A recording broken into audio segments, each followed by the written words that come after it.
Bismillahirrahmanirrahim. Assalamualaikum warahmatullahi wabarakatuh. Halo sahabat bimbingan belajar strategis. Masih tetap semangat ya, walaupun belajar dari rumah. Baik. Kali ini kita akan melakukan pembahasan persiapan tryout PAT atau penilaian akhir tahun IPA kelas 5 bersama dengan Pak Hafiz ya. Baik, adik-adik silakan siapkan soal yang sudah dibagikan oleh staf strategis. Sudah dibuka semua? Baik, kalau sudah dibuka semua, kita lanjut ke pembahasan nomor 1. Pohon-pohon mempunyai arti penting dalam daur air. Pohon-pohon tersebut berfungsi untuk apa? Ya. Yang A, menurunkan penguapan air. Yang B, menghasilkan air tanah. Yang C, mengendapkan air, atau D, menyimpan air hujan. Jadi, fungsi dari pohon-pohon tersebut memiliki arti penting dalam proses daur air adalah untuk menyimpan air hujan. Betul. Soal nomor 2. Proses penguapan pada proses daur air disebut juga dengan A, evaporasi, B, presipitasi, C, kondensasi, D, partisipasi. Ya. Apa itu evaporasi? Apa itu presipitasi? Dan kondensasi atau partisipasi? Evaporasi adalah proses penguapan air. Yang B, presipitasi adalah proses turunnya air hujan. Kalau kondensasi, proses penguapan air menjadi titik-titik air. Kalau partisipasi, yaitu keikutsertaan. Berarti jawabannya yang paling tepat adalah evaporasi. Betul. Nomor 3. Kegiatan manusia berikut yang bukan dampak positif terhadap daur air di bumi. Yang bukan dampak positif. A, terasering. B, reboisasi. C, pembuatan bendungan. D, pembuatan jalan raya. Jadi, yang bukan dampak positif terhadap daur air adalah kalau terasering, reboisasi, pembuatan bendungan, jalan raya. Berarti jawabannya yang tepat adalah pembuatan jalan raya. Betul. Soal nomor 4. Urutan proses daur air yang benar. Nah, jadi proses daur air adalah mulai dari penguapan, terus uap menjadi titik air atau awan hitam, terus air turun hujan. Berarti apa? Evaporasi. Oke, mana evaporasi? A dan D. Terus kondensasi. Iya. Presipitasi. Jawabannya yang A. Nomor 5. Setiap tanggal 22 Maret diperingati hari titik-titik sedunia. Sebagai hari apa itu tanggal 22 Maret? A, air. B, angin. C, guru. D, buruk. Yang mana berarti? Sebagai tanggal 22 Maret itu adalah hari air sedunia. Oke. Soal nomor 6. Jika terkena panas, air yang terdapat di permukaan bumi berubah menjadi titik-titik. Berubah menjadi air hujan, uap air, awan, atau angin yang terkena panas. Jadi air yang ada di permukaan bumi, air laut, air sungai, air danau, dan pokoknya yang ada di permukaan bumi akan berubah menjadi apa? Iya, berarti itu proses evaporasi, berarti uap air. Betul. Nomor 7. Berikut ini yang termasuk air tanah. A. Air sungai, B. Air sumur, C. Air laut, D. Air danau. Yang termasuk air tanah, berarti air itu berada di dalam tanah. Berada di dalam tanah, betul. Air sungai dalam apa di permukaan? Di luar. Di luar. Sumur? Dalam. Air laut? Luar. Danau? Luar. Berarti jawabannya yang air sumur. Betul. Nomor 8. Tumbuhan yang dapat menyerap zat beracun dari air limbah ialah tumbuhan apa itu? A. Mahoni, B. Alang-alang, C. Bakau, D. Kelapa. Yang bisa menyerap zat beracun dari limbah adalah kelapa. Betul. Lanjutkan ke soal nomor 9. Betul. Soal nomor 9. Berikut ini kegiatan manusia yang mengganggu siklus air. Mengganggu siklus air. Apakah menebang pohon secara liar? B. Penghijauan hutan gundul. C. Membuang sampah ke sungai. D. Menutup jalan dengan aspal. Jawaban yang tepat adalah iya, membuang sampah ke sungai. Soal nomor 10 perhatikan. Nah, ini soalnya apa? Pada gambar di atas, nomor 2 menunjukkan terjadinya proses apa ini? Ini adalah nomor 1, ini nomor 2. Kalau gambar anak panah ini ke bawah, ini artinya berarti turunnya air hujan. Terus, nah air laut ini, air tanah ini, air yang di permukaan bumi ini, lalu kena sinar matahari. Nah, maka akan menguap. Ini berarti proses penguapan. Berarti yang nomor 2 adalah proses penguapan ini atau evaporasi. Nah, ini adalah siklus air ya. Jadi ini dari titik awan ini menjadi gumpalan awan hitam, ini adalah proses kondensasi. Ini terus turun berarti presipitasi. Berarti jawabannya mana? Nomor 2 berarti proses betul, evaporasi. Nomor 11. Kumpulan air yang dapat di dalam tanah atau bebatuan di bawah permukaan tanah disebut, nah, apa itu? Yang ada di dalam tanah. Tadi apa? Atau air tanah. Nomor 12. Masyarakat yang hidup di daerah pantai memanfaatkan air untuk apa? Di daerah pantai. Airnya untuk apa itu? Apakah kegiatan industri, irigasi sawah, atau pembangkit listrik, atau budidaya ikan?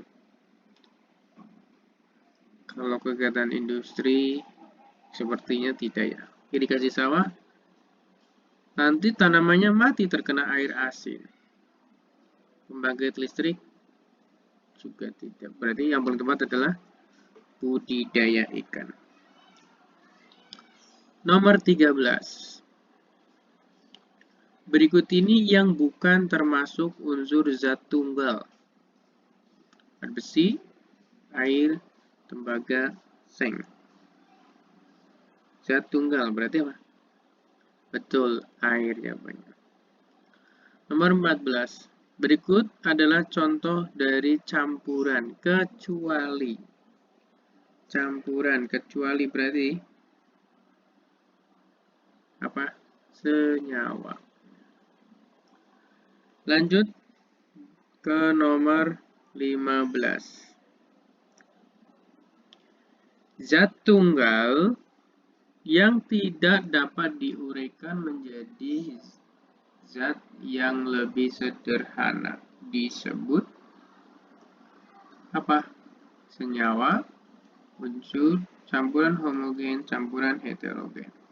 Jawabannya adalah unsur, betul. Nomor 16. Zat tunggal yang masih dapat diuraikan. Nah, zat tunggal yang masih dapat diuraikan, apa itu?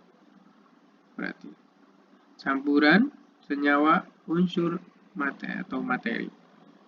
Jawabannya senyawa, betul. Nomor 17. Nah, berikut ini yang termasuk campuran heterogen. Nah, yang termasuk campuran heterogen. Apa itu campuran heterogen? Berarti es batu. Nomor 18. Deterjen, beton, soda, rambut berturut-turut adalah contoh campuran yang termasuk apa itu? Campuran? Iya, campuran homogen, heterogen, dan heterogen.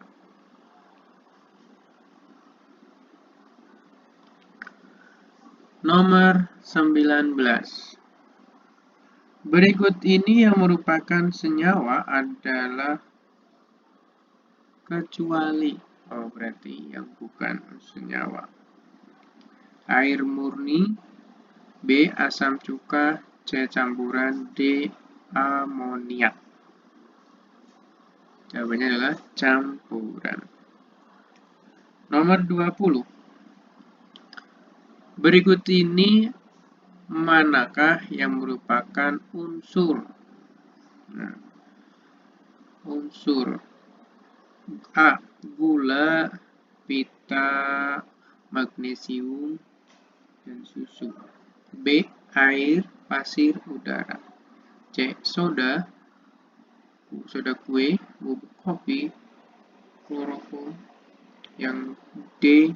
Cincin platina, kristal iodium, batang karbon diambil dari dalam baterai. Apa jawabannya berarti? Iya, betul. Unsur adalah yang D. 21.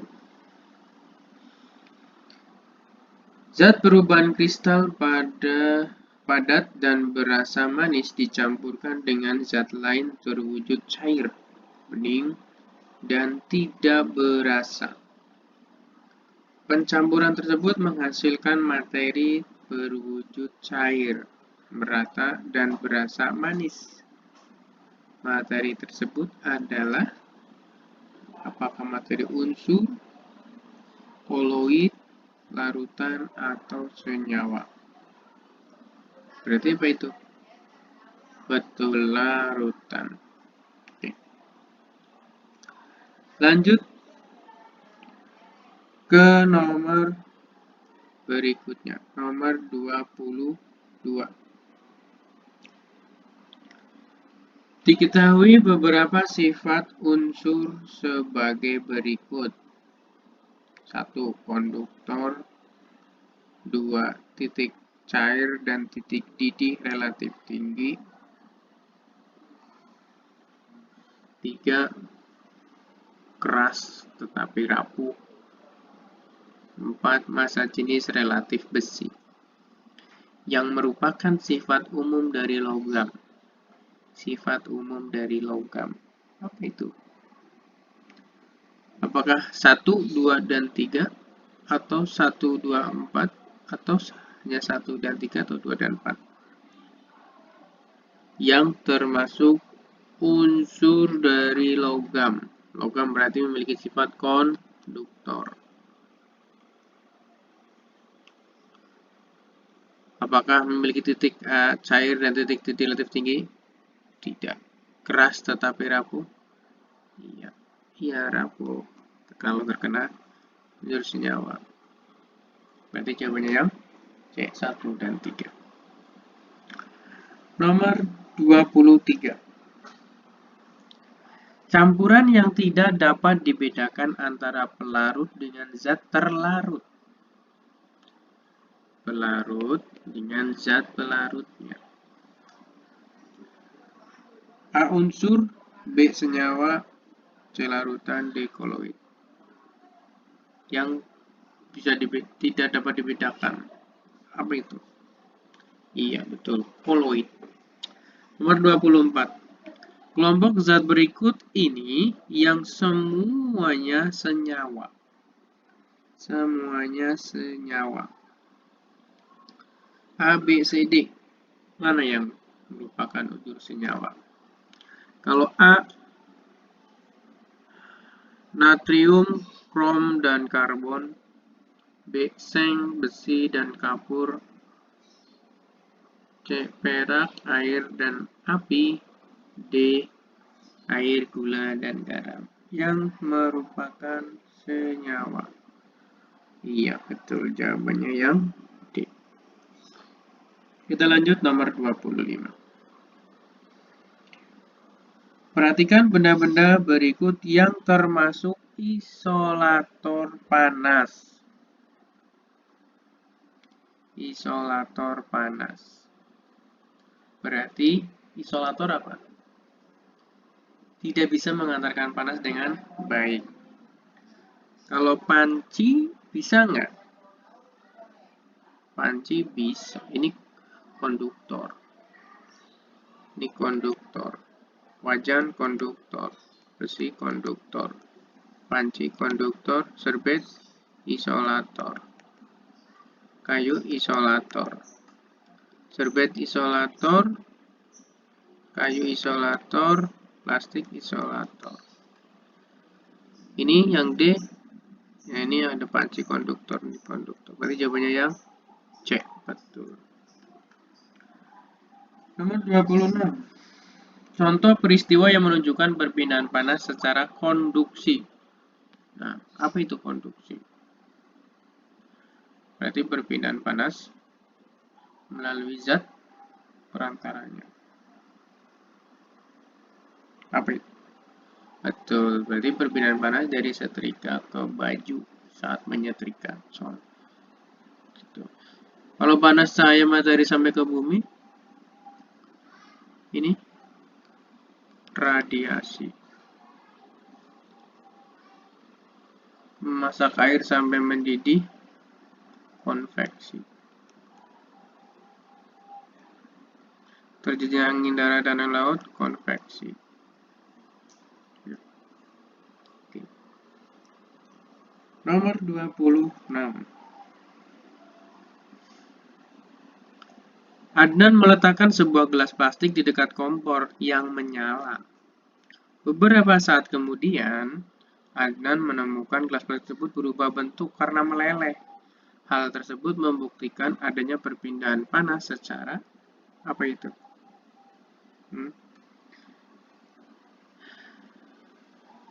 A, gelas di dekat kompor. Berarti melalui zat perantara apa tidak? Atau tanpa perantara? Ya. Berarti sama halnya seperti panas matahari. Apa itu? Betul, radiasi. Kita lanjut nomor berikutnya, 28. Contoh benda yang mengalami penyubliman adalah titik-titik. Penyubliman, benda yang mengalami penyubliman. Kapur barus, kayu, batu kapur, atau es batu. Penyubliman. Apa sih penyubliman?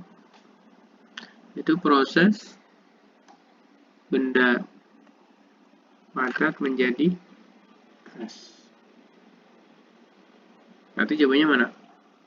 Betul, yang A, kapur barus. Nomor 29.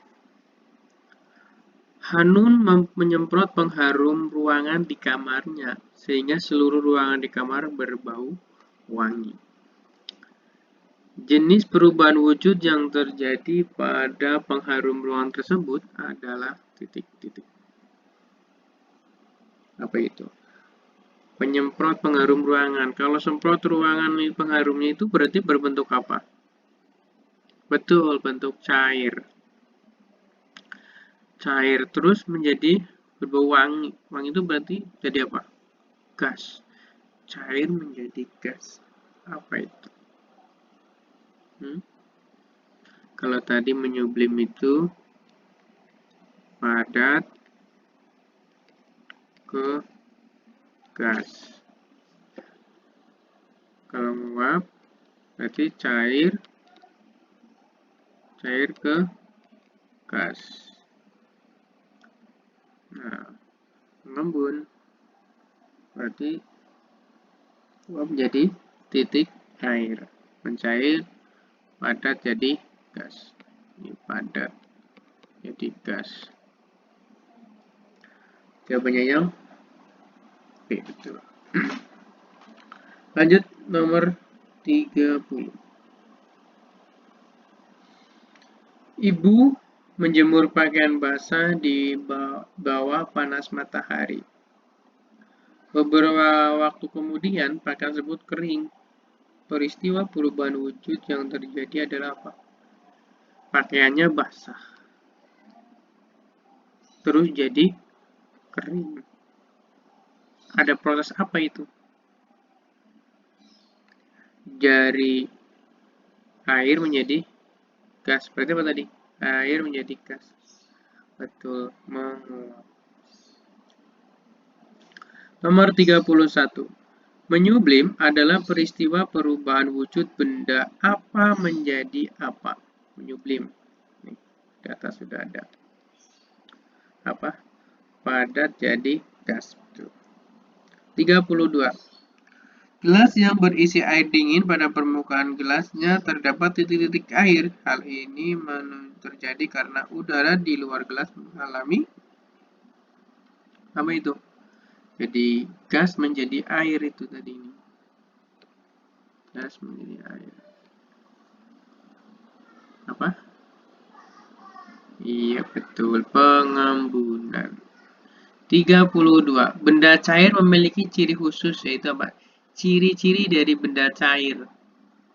Benda cair ini kalau dipindahkan dari gelas satu yang bentuknya besar dan panjang tinggi, terus dipindahkan ke dalam botol, itu bagaimana?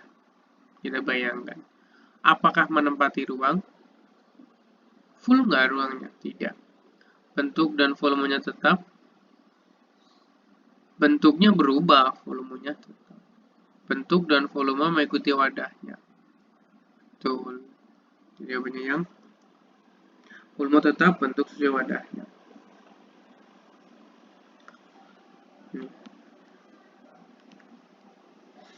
Nomor 33.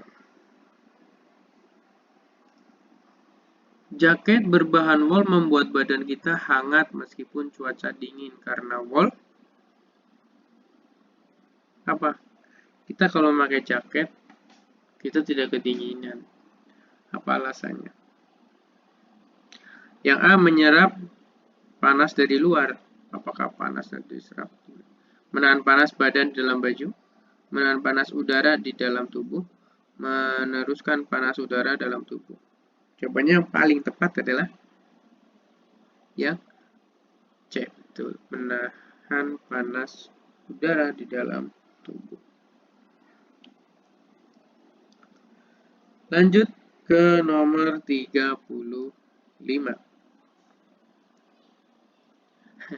Bagian dari setrika isolator, ya, bagian karet gagangnya. 36. Bahan dari plastik banyak dimanfaatkan sebagai wadah berbagai makanan dan minuman. Karena apa? Sifatnya yang apa? Ringan dan tahan panas, tahan api, kedap air, atau tahan api. Iya, betul. Sifatnya yang ringan dan kedap air. Nomor berikutnya. 37. Berikut ini adalah contoh perpindahan panas secara radiasi, kecuali. Apa itu tadi radiasi? perpindahan panas tanpa melalui zat perantara. Cahaya matahari sampai ke bumi, air panas yang mendidih, panas api lilin yang terasa di sekitar dekatnya, orang-orang yang merasa hangat di sekitar api unggun. Ini kecuali cahaya matahari sampai ke bumi, betul. Air panas yang mendidih, ini konveksi. Panas api yang terasa di sekitar radiasi, ini juga radiasi. Jawabannya yang B. Nomor 38. Alat untuk mengukur besar kecilnya suhu adalah apa itu? Kita kalau ke dokter kalau demam gitu kan anak-anak biasanya cek ya suhunya. Menggunakan alat apa namanya? Betul, termometer. 39. Logam akan semakin mudah mengantarkan panas jika bagaimana posisinya? Apakah semakin tebal dan panjang? Cepat nggak panasnya kalau tebal dan panjang?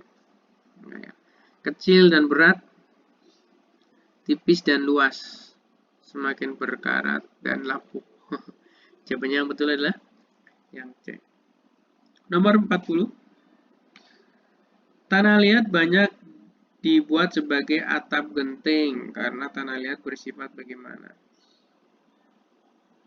A. Meneruskan panas matahari ke dalam rumah.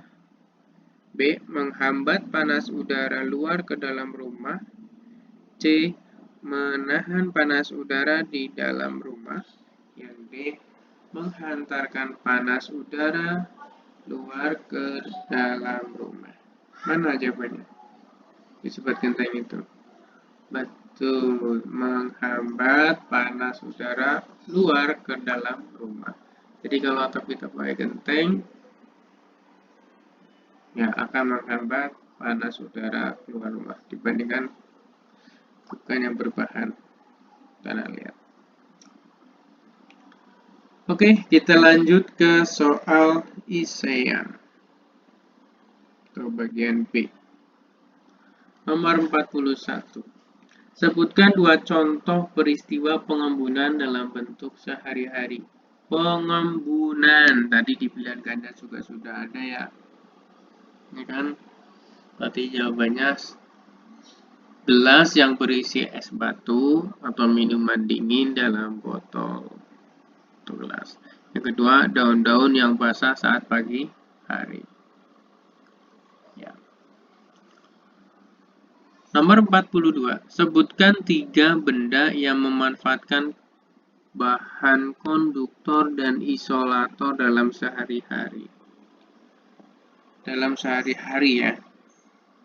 Apa? Jawabannya? Iya, betul. Setrika. Terus? Termos. Panci. Itu kan yang ada konduktor dan isolatornya. Ya nggak? Terus apa lagi? Solder. Apa lagi? Ya, dan masih banyak lainnya. Nomor 43. Sebutkan dua contoh perpindahan panas secara konveksi. Nah, konveksi berarti melalui zat perantaranya. Apa itu tadi? Di pilihan ganda juga sudah ada tadi itu. Ya kan? Ya. Apa contohnya? 1. Angin darat dan angin laut. Betul. 2. Memasak air. Betul. Nah, ini adalah contoh konveksi. 44. Sebutkan dua cara untuk mencegah pencemaran air karena limbah industri. Caranya bagaimana? Ya harus mengolah limbah industri, tidak membuang limbah ke sungai. Itu contoh atau dua cara mencegah pencemaran air karena limbah industri. Nomor terakhir, 45. Sebutkan 2 cara untuk menghemat air. Bagaimana caranya menghemat air? Ya. Jadi, air yang kita gunakan setiap hari lama-lama juga akan habis. Bagaimana cara menghematnya? 1. Tidak mencuci pakaian setiap hari. Tidak mencuci kendaraan setiap hari. Nah, terus menyiram tanaman bisa menggunakan cucian bekas. Ya, jadi daripada cucian bekasnya dibuang ke got, kita buat nyiram tanaman. Oke, itu adalah pembahasan persiapan TO PAT IPA kelas 5. Ya, jika ada yang kurang jelas dan masih mau bertanya, boleh langsung WhatsApp ke sahabat-sahabat yang ada di strategis atau Bapak Ibu guru yang ada di strategis. Dari Pak Hafiz cukup. Terima kasih. Tetap semangat. Tetap di rumah. Tetap yang rajin belajar. Meskipun di rumah ya, kita masih tetap terus belajar dengan rajin. Jadi Bapak, terima kasih. Wassalamualaikum warahmatullahi wabarakatuh.